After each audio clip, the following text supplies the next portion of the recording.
नांदणी मठाच्या महादेवी हत्तीणीला वनताराकडे घेऊन जाताना ग्रामस्थ भडकलेत। हत्तीणीला घेऊन जाताना काही नागरिकांनी पोलिसांच्या गाड्यांवर तुफान दगडफेक केली। पोलीस प्रशासनाच्या 6 आणि खासगी 2 गाड्या ग्रामस्थांनी फोडल्यात। दगडफेक करणाऱ्यांना पोलिसांकडून लाठीचार्ज करण्यात आला। हत्तीणीला वनताराकडे घेऊन जाताना ग्रामस्थ भावुक झाले होते, त्यामुळे मोठा गोंधळ पाहायला मिळाला।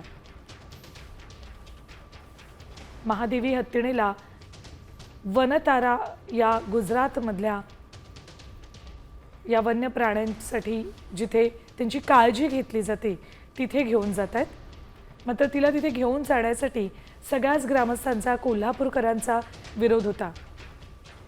नांदणी मठामध्ये तिची योग्य काळजी घेतली जाते असं कोल्हापूरकरांकडून आणि मठाकडूनही सतत सांगितलं जात होतं।